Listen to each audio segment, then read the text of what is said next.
Pour revenir à la question tout à fait explicite sur l'ambiance de cette soirée, alors je trouve qu'elle était intéressante à plus d'un point. D'abord parce qu'elle est portée par des étudiants, première chose. Deuxièmement parce qu'ils sont investis.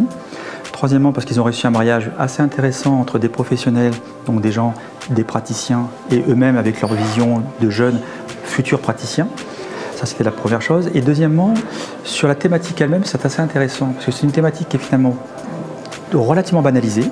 Tout le monde pense qu'il collabore, tout le monde pense qu'il connaît, tout le monde pense qu'il sait. Alors dès lors qu'il s'agit de le mettre en place, finalement on est soit dans le rêve le plus absolu, on va changer le monde, soit alors on est dans une mise en œuvre très complexe, très conflictuelle, qui fait que très concrètement ça ne se met pas en œuvre. Et donc toute l'intelligence du débat de ce soir a été non pas d'apporter des réponses, mais en tous les cas à minima, d'essayer de faire que chacun puisse se sentir interpellé par la question, une possible envie d'agir, et troisièmement, se réinscrire dans une envie plus globale de se dire pourquoi finalement le développement durable, pourquoi finalement une création de valeur pour moi et pourquoi finalement moi je peux être acteur dans tout ça.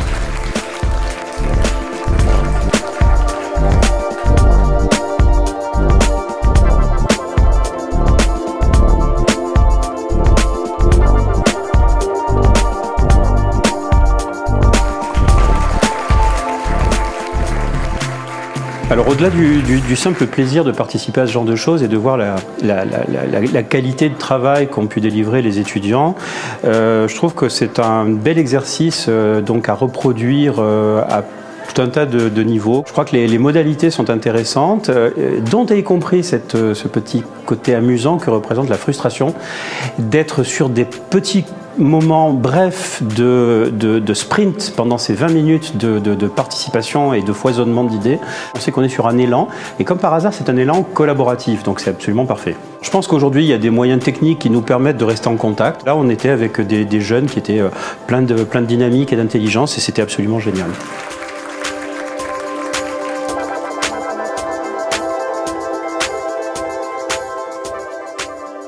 Une grande satisfaction sur le choix du thème. Alors maintenant, qu'est-ce que j'ai retenu d'une soirée comme celle-ci? J'ai d'abord retenu que la collaboration a une puissance extraordinaire dès le moment où on ose s'engager dans cette voie. C'est pas une voie qui est forcément naturelle dans la mesure où c'est une voie pour laquelle nous ne sommes pas formatés. Et malheureusement, je pense que les représentations mentales ont la peau dure et que nous sommes coulés dans un modèle dominant pour lequel la collaboration paraît quelque chose de parfois même anti-naturel, alors que si on regarde le fonctionnement de la nature, c'est bien au contraire un fonctionnement on ne peut plus naturel. Et donc il faut peut-être qu'on se reconnecte à notre naturalité. Donc ça c'est un premier élément. Ce que j'ai retenu, c'est que il y avait toute une série de séquences pour organiser la collaboration. Malheureusement, elle ne s'organise pas par elle-même, en tout cas elle n'est pas spontanée. Donc ça veut dire que d'abord il faut qu'on essaie de faire partager une vision, faire partager un but, faire partager un projet. Que s'il n'y a pas de projet commun, fatalement il ne peut pas y avoir de collaboration. Ensuite, que quand bien même il y a un projet commun, c'est pas parce qu'il y a un projet commun qu'une collaboration réussit. Et donc il faut l'encadrer, il faut l'accompagner par toute une série de règles formelles, des règles organisationnelles, il faut l'accompagner par des règles, je dirais, d'encadrement. Et puis surtout, il faut accompagner l'humain. Il y a les succès ils sont destinés à montrer que ça fonctionne. Et puis moi, ce que j'ai envie de dire surtout, c'est que la collaboration, il ne faut pas la dire, il faut la faire. On se réjouit en tout cas que l'aventure continue. Pour moi, c'est une vraie opportunité d'avoir pu rencontrer des personnes donc intéressées par ce thème de travail collaboratif que j'aurais certainement pas pu rencontrer ailleurs que ici. Donc merci d'avoir pu mettre en relation toutes ces personnes-là. Appris des choses, oui, les échanges étaient très intéressants entre les participants et probablement de futurs partenariats sur des projets notamment de développement durable, qui est mon métier, étant donné les affinités qui ont pu se créer lors des échanges.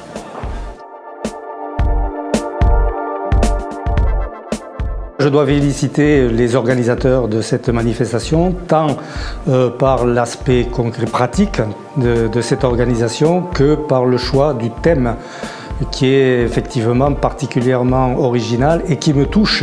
La coopération, pour nous, est un élément essentiel et déterminant pour l'émergence des valeurs que l'on veut faire vivre. Une chose aussi que j'ai particulièrement appréciée, c'était la richesse des échanges de par la diversité des intervenants et des participants également. La forme, j'ai beaucoup apprécié. Donc la plénière à l'entrée pour expliquer un petit peu le déroulement et ensuite le fait de se retrouver en petit atelier d'une dizaine de personnes maximum, ça permet que chaque personne participe mieux justement et puisse avoir un mot à dire plutôt que d'être tous dans une grande plénière où les gens ont moins la possibilité peut-être d'oser moins qu'en petit atelier et ça c'est vraiment très, très positif. La suite que je compte donner à cette conférence, c'est peut-être de reprendre le même schéma et parce que dans le cadre de ma création d'entreprise, je vais aussi organiser des petites conférences et pourquoi pas prendre modèle sur cette référence-là. Je pense que ce qui peut être intéressant serait peut-être d'imaginer comment, via des actions extrêmement concrètes, un certain nombre de personnes peuvent avoir envie de travailler. Alors, il y a eu des contacts déjà, ne serait-ce que pour nous, donc déjà nous, on a dit oui. Des contacts avec les étudiants au prorata de leur prochaine promo, puisqu'ils ont envie de passer le flambeau. J'adhère et on y fera ce qu'il faudra pour de toutes les manières les encourager à le faire. Et ensuite, je dirais, pour les participants peut-être, de se décloisonner de leur propre savoir. En quoi que finalement, j'ai tourné un peu dans les tables rondes et j'ai vu des gens qui finalement, même s'ils avaient envie de cette inspiration, parlaient de eux. Alors le n'est pas grave, le est le bon point d'entrée. Mais le dans aussi l'autre, sur ces problématiques qui lui posent des problèmes ou qu'il ne comprend pas, ça c'est intéressant. Créer des pratiques intelligentes et nouvelles, tout le monde sera gagnant, donc voilà. Ma réponse est, nous sommes partants.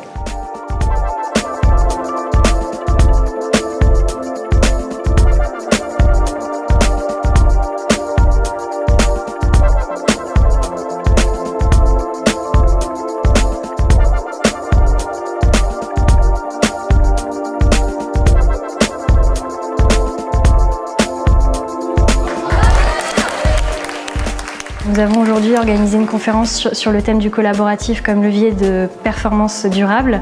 Ça a été un grand succès parce que les entreprises du bassin de Sophia Antipolis se sont retrouvées, ont pu discuter ensemble et se rendre compte de ce qu'elles faisaient déjà ou de ce qu'elles ne font pas, des leviers qu'elles pourraient actionner pour développer leurs activités, changer leur business model et surtout aller vers plus de durable et de mettre l'humain au centre de leur activité, de leur business model. Donc je pense que cet événement est à reconduire car les entreprises ont fait un premier pas aujourd'hui et doivent aller vers plus de collaboration, doivent plus se parler au sein des entreprises, entre les entreprises, mais aussi avec les organisations du bassin. Donc nous sommes vraiment très contents de cet événement et nous souhaitons vraiment qu'il soit reconduit l'année prochaine.